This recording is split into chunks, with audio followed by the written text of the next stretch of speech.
Good evening and welcome to 8 p.m. News. I'm Max and we're coming to you live tonight with the latest updates. And I'm Donovan, keeping you straight and steady through the hour.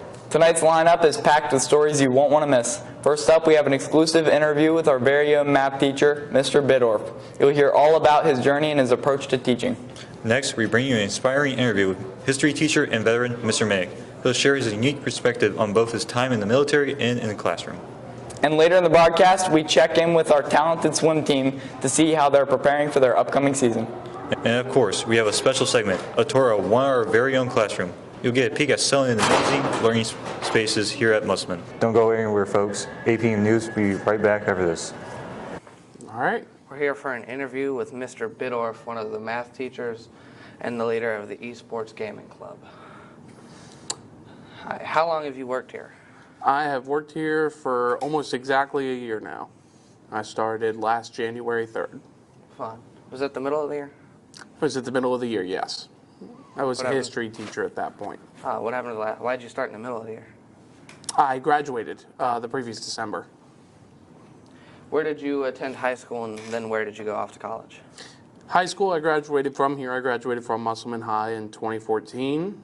I did a couple years at WVU and then ended up getting my full degree through Blue Ridge and Shepherd at a 2-2 program. What do you have a degree in and what level of degree do you have? I have a bachelor's for secondary education, history specifically, and then I have gotten my, what are they called? I completed my tests in order to teach math, as well as hospitality and tourism and finance. When you went through high school, what did you think of your other subjects? Did you ever think you would become a teacher in any of those besides math? Well, I did become a history teacher. Math was actually the one I didn't expect to be able to teach. I was always really good at math, but teaching math is a whole different beast for sure. And then, like, during school, you did very good in math? Yes, I did. I was in advanced placement for most of my life in math courses. What do you think of, like, the management, like, the family atmosphere here at Musselman? It's fantastic. Musselman is still one of the best family-driven schools in the county. And to this day, the reason I wanted to be here and the reason I'm happy to be here is because once you're a Musselman, you're always in. Once you're an Appleman, you're always an Appleman. Yeah. What does the school need to improve on as a whole, like as a community? I think the biggest thing as a community is we've got to find a way to come together and get these cell phones dealt with. If we can find a way to just keep off them for 40 to 50 minutes a day, each of our classes, we'll be good to go. And what is your favorite and least favorite part of this job working here? My favorite part of the job is when you finally see something click in someone's head. Just that little bit of joy they get gives me so much needed drive to keep teaching here. And then as for my least favorite, probably picking up after you all sometimes. You guys can leave quite the tornado disaster behind you. How do you feel about the current, like how the school is handling the current vaping epidemic? I think we're doing the best we can with it. It's not something that's easy to fully stop and crack down on, especially when certain technologies and sensors that do exist for it are either too expensive or will fault and mess up sometimes. But I think we're doing great for what we are able to do. Do you think there's any way they could be handling it better or improving on certain areas? It's just a person-to-person thing. I feel like right now it's my planning, and if I go and check the bathrooms every now and again just to make sure everybody's cleared out of there, check the hall pass systems, I think it's the best thing we can do to try to help improve keeping that out of the school. Is there anything you want to add before this interview is over? Just be good out there. All right. Well, great interview. And now we're honored to share an interview with Mr. Meg, our history teacher and veteran. He brings us wealth of wisdom and experience from both his time from the military and in the classroom. We got a special interview here with Mr. Minnick, one of the history teachers. So how long have you been working here? So at Musselman, I started student teaching here in 2019, and then I was a long-term sub here for 2 years. I taught special ed and then French. and this is my third year teaching freshman world history and my second year teaching AP World History. What's your experience been like so far? It's been overall very, very positive. I enjoy working with the students and then watching them grow, and then getting to start the AP World History program here has been a great experience as well, and getting a little more depth than I do with the overall summary that is freshman world history, and getting to do a deep dive in history with those students is also very enjoyable. What is your favorite part of working this job? My favorite part of working at the job is watching the students learn.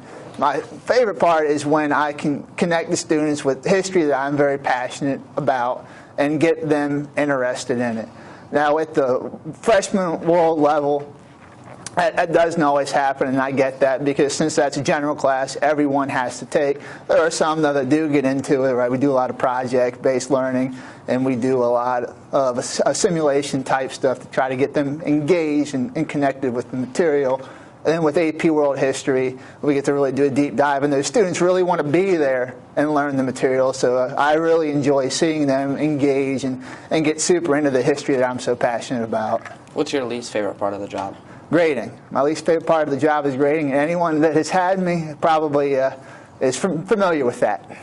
What was the transition from the military into like school teaching? How was that? Into school teaching. So there are a lot of similarities that I've noticed between being in the military and being in the education system. They're both very, very hierarchical, a lot based on how long you've been in there, with the tenure system of the public education system. I mean, there are a lot of similarities, and I feel like the military did help me transfer into the educational environment, right? You still have people above you you have a little more autonomy in the public education system than I did in the military. There's a lot more micromanagement in the Marine Corps than there is in the education system, especially in the state of West Virginia. We have the freedom to do a little more than you do in other areas, as long as you're sticking to the curriculum and the state standards.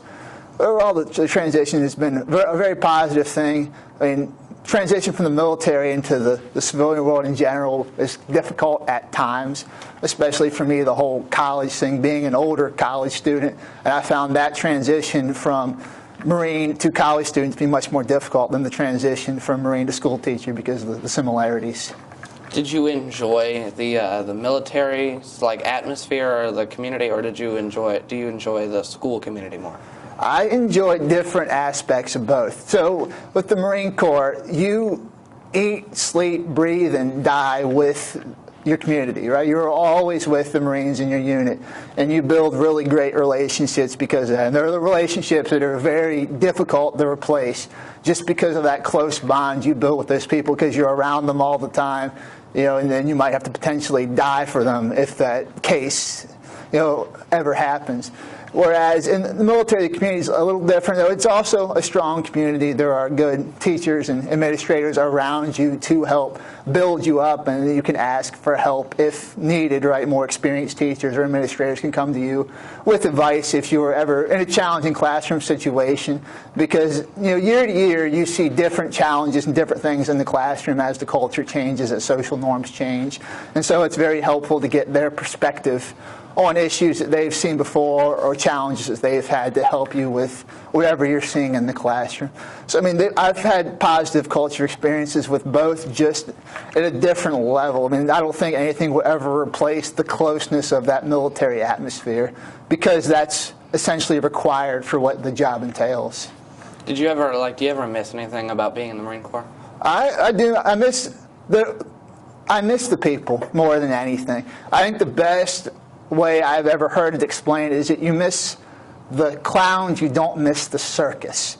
And the whole circus of the military is very challenging and very demanding. I mean, there were times where I would work 110 plus hours a week, and that really takes a toll on you both physically and mentally, and especially when you get in a leadership position and you're worrying about those under you also going through those same stressful conditions as you are, and you've got to set the example showing that you can handle it, that they can handle it as well.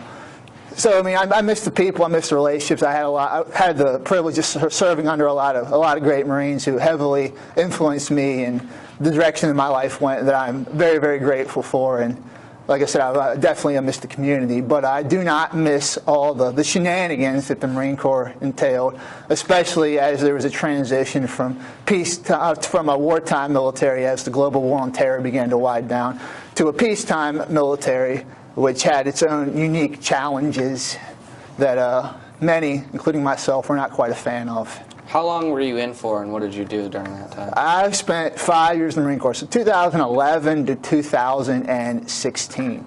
And so my job, I worked on egress, oxygen systems, and safety on the F-18 aircraft. So what that entails is I was in charge of the pilot's health and well-being in the cockpit. And so the ejection seat, all the explosives that were wired to the cockpit, was my job to install, and later I was the one who inspected the installation of all those explosives. And then as I progressed in my career and became a quality assistant safety observer, I would inspect cockpits and ejection seats, and I would sign my life away saying that if the pilot ever needed to eject, that ejection seat would work, which is at times very, very stressful, because just the littlest thing goes wrong, someone dies.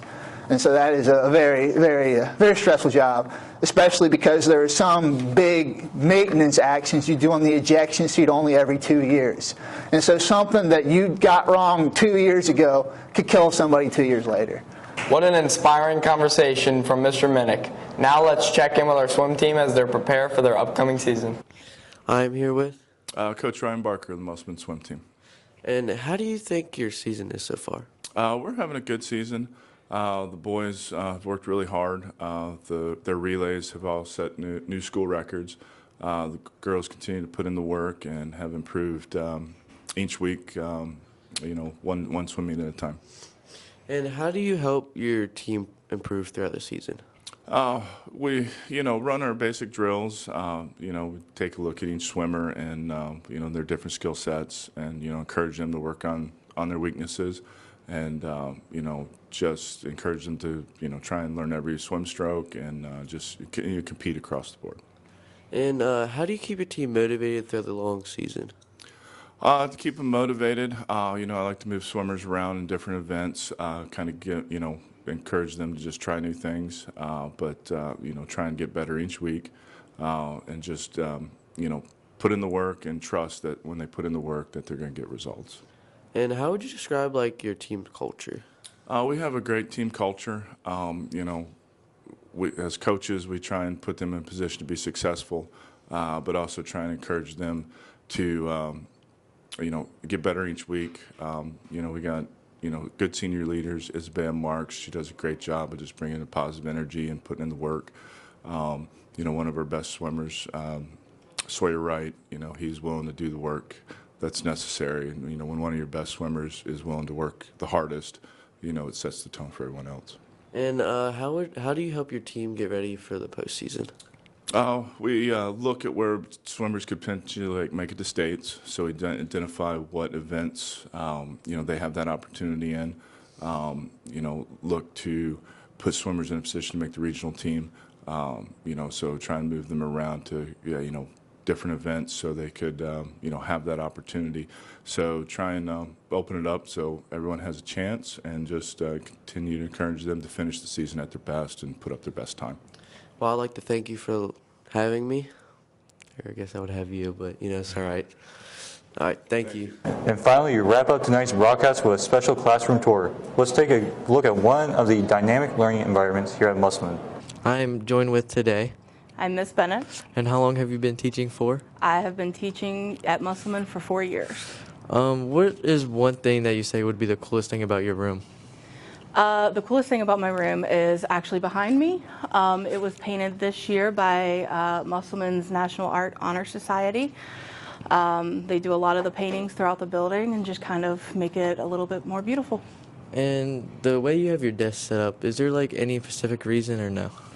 So in the science world, there is a lot of collaboration that happens. So I want to start that early with my students, and I encourage them for majority of their assignments to work together, and you can ask your teammates questions, and just kind of doing that.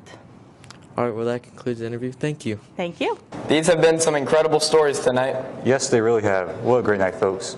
And remember to roll hard tomorrow. Go Applemen.